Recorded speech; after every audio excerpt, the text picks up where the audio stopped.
Mr. Deputy President, I shall be, as I always promise, and I think I keep to it, brief in my remarks.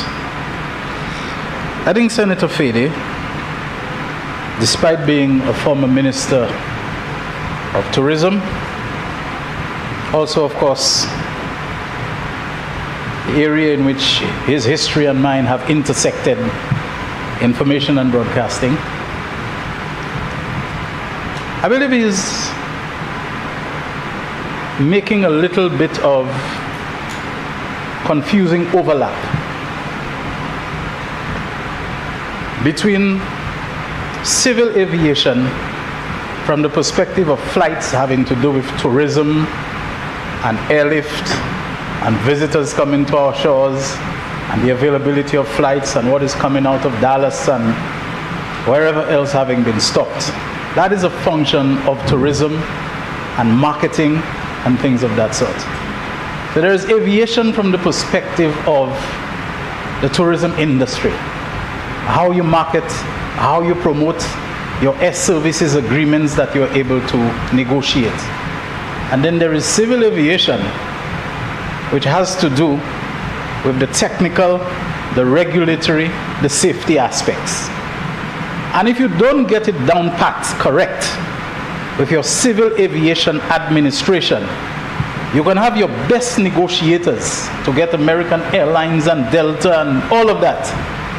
At the end of the day, when the regulatory bodies, including the supreme one, I think it's called ICAO, International Civil Aviation Organization, if they say that your regulations and your rules pertaining to your flight operations and the safety of your airports are not up to scratch, those airlines, they end getting the clearance, whether from the United States to fly to St. Lucia, they end getting the clearance even from your local civil aviation authorities.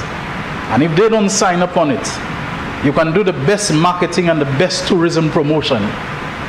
Those flights are not coming because there are concerns about safety. Let me just give you some examples from the top of my head.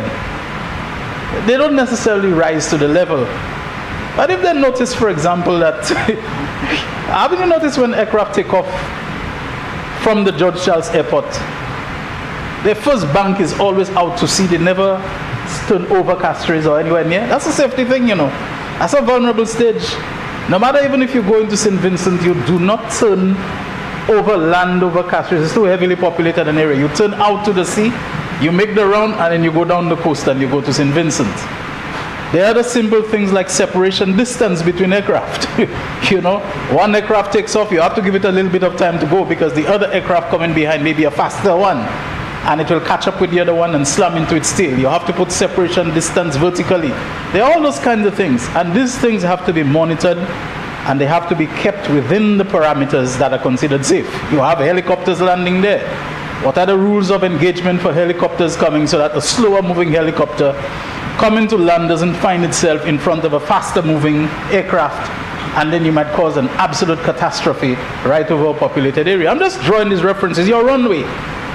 Is your runway maintenance where it's supposed to be so that when an aircraft lands there isn't some little stone that some troublesome person threw that is there that should have been removed, that caused a tire to pop and a nose wheel to collapse and so on? The material used for your runway, when you see the engineers tell you they want 32% crushability stone, you better make sure it is within that parameter and so on. That is why the Argyle Airport in St. Vincent took so long. They wanted to make sure that they had all the technical specifications. That is not a function of tourism. That's not a function of marketing. That is a function of civil aviation administration. What are the testing procedures for your air traffic controllers? Do you have testing procedures to make sure that even though marijuana is decriminalized, that one don't come to work high? You don't understand that decriminalization don't mean you're an air traffic controller. You're not supposed to have any substance like that in you because you might end up messing up the aircraft and so on. So I think Senator Fede needs to understand not to confuse flights and aviation from a tourism marketing perspective and negotiating air services agreements with the technical and regulatory aspects of civil aviation. I've been taking this out of the way. Senator Fede needs to understand that the lessons of history must not be ignored or forgotten or discarded very lightly. It must be remembered. There is a reason why there has been an evolution in terms of how we treat with our national sovereignty. The existence of ECA, as indeed the existence of, for example, the Eastern Caribbean Central Bank, are not some conspiratorial attempts to usurp the national sovereignty of St. Lucia. Okay? I never said you said that. I'm making my point. I'm speaking. So, I'm talking to you still, Mr. Deputy President. Don't you bother with that, you know? They're not any attempt to usurp our sovereignty. What we have done over the course of our growing integration is that we have understood that there are certain areas where trying to uphold and fly a flag and insist upon national sovereignty is not in our best interest. In that integration, we have evolved what I would call supranational institutions and organizations that can represent the collective. So that you don't have every state trying to pull its weight in such a critical thing as international civil aviation, where we are relatively small fry. Our negotiating power, our power to go to the conferences where things like the Chicago Convention, whatever were hammered out, is limited, that we decided, or we came together and collectivized our negotiating position. We collectivized basically our representative capacity. We collectivize our operational capability. In other words, the regulatory requirements that are there, that we are able to implement them better when we act collectively. Let us not forget, there's a great level of integration in the organization of Eastern Caribbean states. One of its institutions is the Eastern Caribbean Central Bank, the Eastern Caribbean Supreme Court, and the Eastern Caribbean Civil Aviation Authority is another of its organs. Therefore, when you have a Director General, it is not like this Director General has been empowered to act on a frolic of his own. No, sir. He has to answer and work in accordance with the Eastern Caribbean Civil Aviation Authority. Okay? The director is a person, he's the chief executive, but he answers to a board which is called the Eastern Caribbean Civil Aviation Authority.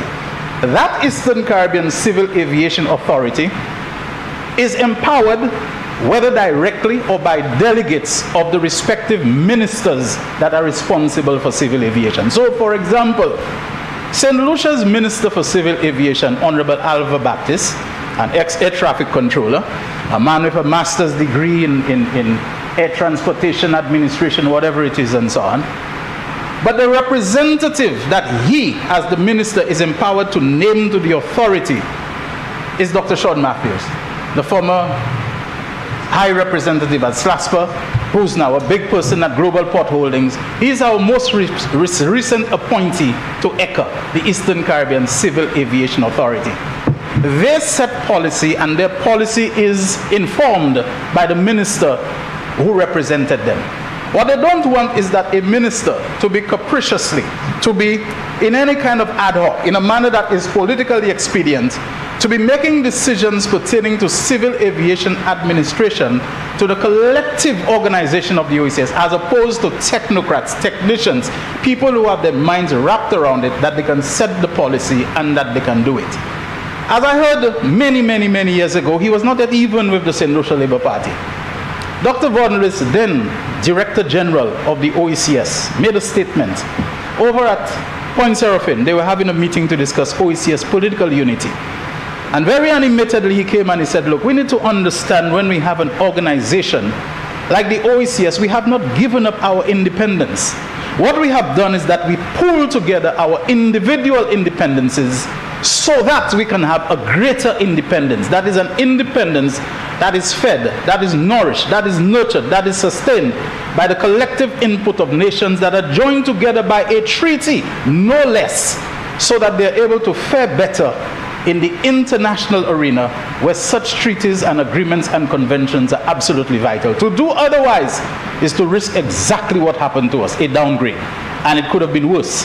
And when those downgrades come, they can have a tremendous effect even on your best tourism marketing and air services negotiations. Because when you see you don't meet certain criteria that they consider are vital, not just for the technical safety of aircraft, But a security, whether your security procedures and so on, they may allow for a terrorist to slip through, or some kind of baggage checking not to be really up to scratch and so on, you can end up losing a lot more.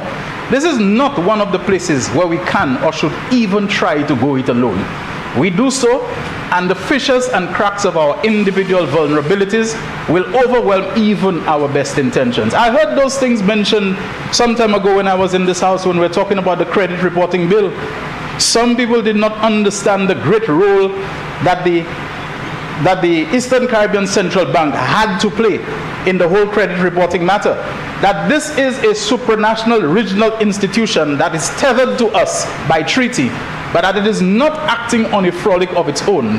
The Eastern Caribbean Central Bank, I think, is directed by the Council of Ministers, the Council of Finance Ministers, or the Monetary Council, and the Monetary Council is represented by Finance Ministers.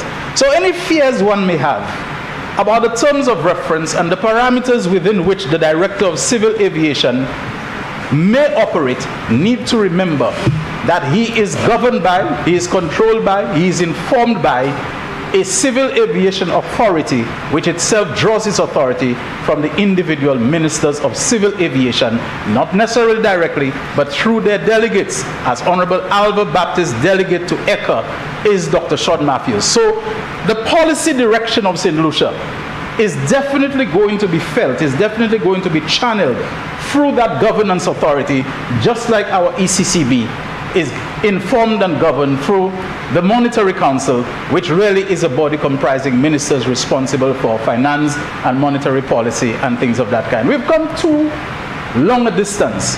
We've come too far in the evolution of how we treat with our national sovereignty and our independence and so on, for us to even look back and to have any lament or cry or grieve over the loss of sovereignty.